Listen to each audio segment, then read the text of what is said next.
What if one decision, made in grief, poverty, and uncertainty, could change the future of generations? Not a loud decision, not a heroic battle, just a quiet choice to stay faithful when it would have been easier to walk away. This is the story of Ruth, a foreign widow, an overlooked woman whose faith and loyalty placed her in the lineage of kings, and ultimately in the story of Jesus himself. In the days when judges ruled Israel, a time marked by chaos, compromise, and spiritual confusion, there was a famine in the land. Hunger drove a man named Elimelech to leave Bethlehem with his wife Naomi and their 2 sons. They crossed into the land of Moab, a place foreign in culture and faith.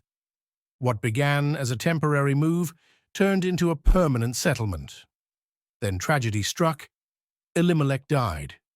Naomi was left with her 2 sons, who later married Moabite women, Orpah and Ruth.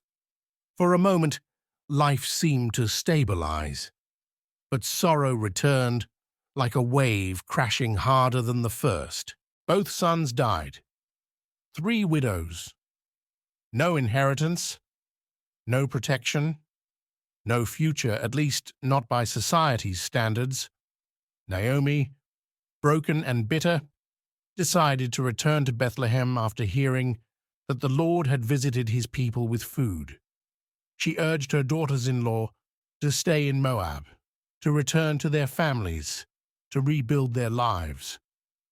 Orpah wept and left, but Ruth stayed, and that's where the story turns.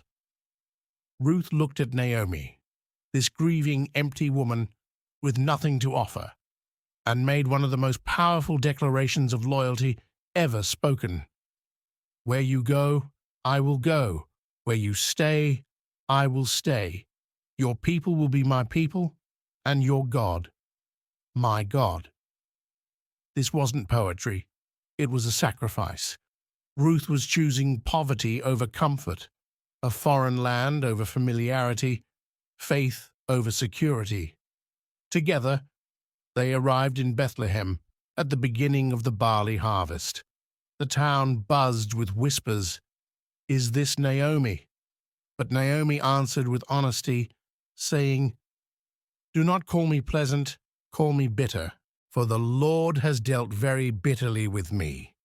Yet even in her bitterness, God was already working.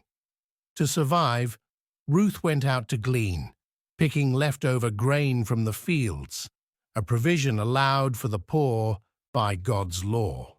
She just so happened to glean in the field of a man named Boaz. That phrase, "just so happened," is never accidental when God is involved. Boaz was a wealthy landowner, kind, respected, and a close relative of Elimelech. He noticed Ruth immediately, not because of her beauty, but because of her character. He had heard of her loyalty, her sacrifice, her faith. Boaz protected her from harm, provided extra grain, and spoke blessing over her life. Ruth returned home with an abundance, and Naomi's emptiness began to crack with hope. Naomi realized something powerful. Boaz was a kinsman redeemer, a family member who could restore their name, land, and future. Following Naomi's guidance, Ruth approached Boaz in humility and obedience, asking him to redeem her. This was risky, dangerous, vulnerable, but Boaz responded with honor. He praised her virtue, he promised to act, and he followed the law with integrity. There was another relative closer in line, but when the cost became clear, that man walked away. Boaz did not. He redeemed Ruth publicly. He restored Naomi's family line. He married Ruth, and the once empty widow was filled again. Ruth gave birth to a son named Obed. Obed became the father of Jesse. Jesse became the father of David, the greatest king of Israel, and generations later, from Ruth's line came Jesus Christ, a Moabite woman, a widow, an outsider, chosen by God to stand at the center of redemption history. Ruth's story teaches us something timeless. God is not looking for perfection. He is looking for faithfulness. Ruth didn't preach. She didn't lead an army. She didn't perform miracles. She simply chose loyalty, obedience, trust when the future was unclear. And God used that quiet faith to change the world. So if you feel unseen, if you feel like your choices don't matter, if you feel like your obedience is going unnoticed, remember Ruth. Because God specializes in turning small, faithful decisions into eternal stories.